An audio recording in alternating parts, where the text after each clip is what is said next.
Hello friends, welcome to my channel. ఈరోజు మనం మాట్లాడుకోబోతుంది IPL.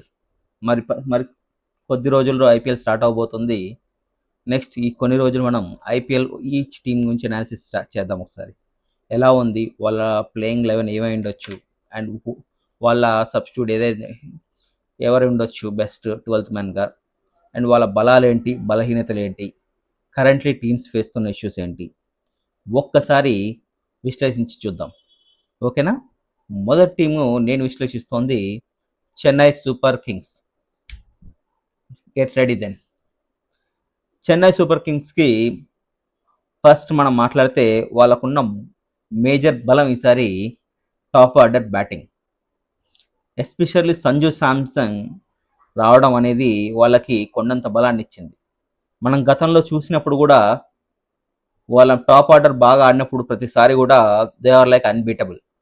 అంతకుముందు డూప్లెసిస్ అండ్ రుతురాజ్ గైక్వాడ్ ఆడినప్పుడైనా సరే, అంత తర్వాత మనం అంతకు ముందు చూస్తే వాట్సన్ ఆడినప్పుడైనా సరే, ఇలా అంబటి రాయుడు టాప్ ఆర్డర్లో ఆడినప్పుడైనా సరే, వాళ్ళ టాప్ ఆర్డర్ ఒక్కసారి స్ట్రైక్ ఇచ్చిందంటే దే ఆర్ అన్బీటబుల్స్ ఇప్పటివరకు మనం చూసినప్పుడల్లా. కానీ లాస్ట్ ఇయర్ మనకి టాప్ ఆర్డర్ నుండి ఓపెనింగ్ నుండి చాలా ఇష్యూస్ వచ్చాయి. లాస్ట్ 2-3 సీజన్స్ నుండి వాళ్ళకి ఇలానే ఇష్యూస్ జరుగుతూ ఉంది. ఈసారి దాన్ని సార్ట్అవుట్ చేయడానికి దే సాక్రిఫైస్ టూ ప్లేయర్స్ని. ఒకటి మెయిన్గా వాళ్ళ మెయిన్ ఆల్రౌండర్ అయిన జడేజాని ఇచ్చేశారు, అండ్ చిట్టి సింగం అని పిలుచుకునేటువంటి మన ఇంగ్లాండ్ ప్లేయర్ని ఇచ్చేశారు. But they bought in Sanju Samson current ఫామ్ని బట్టి చూస్తే వాళ్ళ టాప్ ఆర్డర్ని one of the strongest top ఆర్డర్గా మార్చేశాడు. అండ్ దాంతోపాటు లాస్ట్ టైం సెకండ్ హాఫ్లో వచ్చిన యంగ్స్టర్ ఆయుష్ మాత్రే కూడా మనకి టాప్ ఆర్డర్లో కనిపిస్తున్నాడు. ఆయుష్ మాత్రే టాప్ ఆర్డర్లో ఆడతాడా అంటే రీసెంట్ తన ఫామ్ చూస్తే మాత్రం కొంచెం డౌట్సే ఉన్నాయి. బట్ కరెంట్లీ వాళ్ళకున్న బెస్ట్ ఆప్షన్ ఆయుష్ మాత్రమే. సో తను ఆడిచ్చే అవకాశాలు ఎక్కువ ఉన్నాయి. Ayush Mhatre and Sanju Samson will open the innings. And Ruturaj Gaikwad number 3లో వచ్చే అవకాశాలు మెండుగా కనపడుతున్నాయి. అండ్ తర్వాత they might take for gamble, like తర్వాత they might get in Brevis or Shivam Dube based on the situation. Most probably Brevis వస్తాడు, అండ్ దెన్ శివం దుబే వస్తాడు. ఆ తర్వాత నాకున్న ఉద్దేశం అయితే సర్ఫరాజ్ ఖాన్ అయినా ఆడియచ్చు, ఉర్విల్ పటేల్ అయినా ఆడియచ్చు. If they want to go with a bang they might go with Urvil Patel. They want player like Ambati Rayudu who can tackle the spin properly. ఎందుకంటే ఆల్రెడీ స్పిన్ బ్యాషింగ్ శివం దూబే ఉన్న టీంలో, అందుకే నేను సర్ఫరాజ్ ఖాన్ ఉండొచ్చు ఉండకపోవచ్చు అని చెప్తున్నాను. But based on the Chennai way of thinking చూస్తే సర్ఫరాజ్ ఖాన్ ఉండే అవకాశాలు ఎక్కువ కనపడుతున్నాయి. బట్ నేనైతే ఉర్విల్ పటేల్ ఉంటే బాగుంటుంది ఆ ప్లేస్లో. He can go and finish the innings అని అనిపిస్తుంది. అండ్ దెన్ తర్వాత వచ్చేసి మహేంద్ర సింగ్ ధోని వస్తాడు. ఆ తర్వాత ఇప్పుడు మెయిన్ గ్యాంబుల్ చెన్నైకి ప్రాబ్లం స్టార్ట్ అవుతుంది. ఎందుకంటే they are not a strong bowling team. Chennai మరి ఎప్పుడు స్ట్రాంగ్ బౌలింగ్ టీం ఉందంటే ఎప్పుడు లేదు. ఎప్పుడు కూడా 50-70 ఉన్న బౌలింగ్ టీంతోనే వాళ్ళు వెళ్ళారు, అండ్ అలానే వాళ్ళు 5 కప్స్ గెలిచారు. బట్ అవన్నీ కూడా ఎంఎస్ ధోని క్యాప్టెన్సీలో జరిగాయి. మరి ఇప్పుడు కంప్లీట్ టాస్క్ వెళ్తుంది, ఎందుకంటే ఇప్పుడు రుతురాజ్ గైక్వాడ్ కెప్టెన్. ఇక్కడ నాకు మెయిన్గా కనపడుతున్న నెక్స్ట్ ఎంఎస్డి తర్వాత వచ్చే వాళ్ళలో ఒక ఆల్రౌండర్ కావాలి. ఇక్కడ నాకు కనపడుతున్న ఆల్రౌండర్లలో అయితే అమన్ ఖాన్ ఒకడు ఉన్నాడు, రామకృష్ణ ఘోష్ అని ఉన్నాడు, పేస్ ఆల్రౌండర్ అతను, అండ్ శ్రేయాస్ గోపాల్ స్పిన్ ఆల్రౌండర్గా ఉన్నాడు. ఇక్కడ వీళ్ళ ముగ్గులలో ఎవరైనా ఆడొచ్చు. ఇక్కడ నాకు తెలిసి ముగ్గులలో ఒకరైనా ఆడొచ్చు, ఇద్దరైనా ఆడొచ్చు నాకు అనిపిస్తుంది. అండ్ అంశుల్ కంబోజ్ పక్కా ఆడతాడు. అండ్ ఓవర్సీస్లో నాకు అనిపిస్తుంది ఓవర్సీస్ బౌలర్స్లో ఒక్కరిని మాత్రం తీసుకుంటారు, లేదంటే వాళ్ళని కూడా తీసుకోకపోవచ్చు. బట్ ఇఫ్ దే అక్కడ మనకి ఎప్పుడైతే అమన్ ఖాన్ ఘోష్ వద్దనుకున్నారో, ఇక్కడ ఖచ్చితంగా ఒక ఆల్రౌండర్ కావాలి. ఆల్రౌండర్ జెమీ ఓవర్టన్ అయ్యే అవకాశం ఉంది. ఒకవేళ అక్కడ శ్రేయస్ గోపాల్తో వెళ్తే ఇక్కడ నాథన్ ఎల్లిస్తో వెళ్ళే అవకాశాలు కనబడుతున్నాయి నాకైతే. ఆ తర్వాత ఖలీల్ అహ్మద్ పక్కా ఆడతాడు, నూర్ అహ్మద్ పక్కా ఆడతాడు. బట్ ఇక్కడ నాకు కనిపిస్తున్న ముఖ్యమైన ఇష్యూ ఏంటంటే స్పిన్. స్పిన్ ఎవరేస్తారు మీకు? మీరు అనొచ్చు వెస్టిండీస్ స్పిన్నర్ ఉన్నాడు కదా, తను వాడేయచ్చు కదా అని. వెస్టిండీస్ స్పిన్నర్ని ఆడిస్తే ఇక్కడ ఈ పిచ్చెస్లలో వాయగొట్టేస్తారు నాకు తెలిసి అఖిల్ హుసేన్ని. ఎందుకంటే అఖిల్ హుసేన్ ఆడాడు కానీ లాస్ట్ టైం మొన్న IPL is completely different. Flat tracks వస్తాయి, ఫ్లాట్ ట్రాక్స్ మీద ఎలా ఆడతారు అనేది మీకు అందరికీ తెలిసిందే. So I don't think they will go with that option. And ఇక్కడ ఆయుష్ మాత్రే కూడా రీసెంట్ జరిగిన అండర్-19 వరల్డ్ కప్లో స్పిన్ చేయడం మనం చూసాం. సో దాన్ని బట్టి నాకు ఆయుష్ మాత్రే వేస్తాడు అనిపిస్తుంది. And if in case Noor Ahmad పక్కా ఉంటాడు, ఖలీల్ పక్కా ఉంటాడు, అన్షుల్ కంబోజ్ పక్కా ఉంచుతారు ఖచ్చితంగా. ముగ్గురు పేసర్లు అయిపోయారు అక్కడికి. సో ఇప్పుడు నాకు కావాల్సింది ఇద్దరు పేస్ ఒక స్పిన్ అయిపోయాక నాకు ఒక రెండు స్లాట్స్ ఉన్నాయి. నాకు mostly MS Dhoni Chennai matches ఆడతాడు, అవే మ్యాచెస్ తక్కువ ఆడు అనిపిస్తుంది. ఎంఎస్ ధోని ఒకవేళ ఆడకపోతే ఇఫ్ ఇన్ కేస్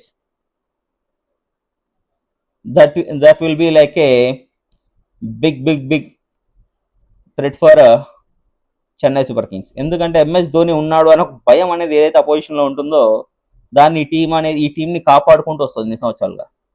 బట్ ఈసారి నాకు అన్ని మ్యాచ్ ఆడతారని అనిపించట్లేదు.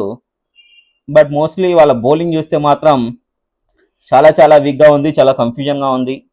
కంప్లీట్గా పక్కా ఆడతారు అనుకున్న వాళ్ళలో ఒక ముఖేష్ చౌదరి ఆడే అవకాశం ఉంది. ముఖేష్ చౌదరి ఆర్ ఖలీల్ అహ్మద్లో ఒకరు ఆడతారు. Mostly they will go with Khaleel Ahmed in the beginning phase. Anshul Kamboj ఖచ్చితంగా ఆడతాడు. లాస్ట్ టైం తను he rated very high. Noor Ahmad last time ఒక్కడే వాళ్ళ స్పిన్ మొత్తం వాళ్ళ బౌలింగ్ మొత్తాన్ని తీసుకెళ్లాడు.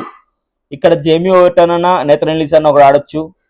అండ్ దెన్ నాకు ఎందుకు అమన్ ఖాన్, శ్రేయస్ గోపాల్ ఆడతాడని అనిపిస్తుంది. ఎందుకంటే నూర్ అహ్మద్ ఒక్కడే స్పిన్నర్ అయిపోతాడు.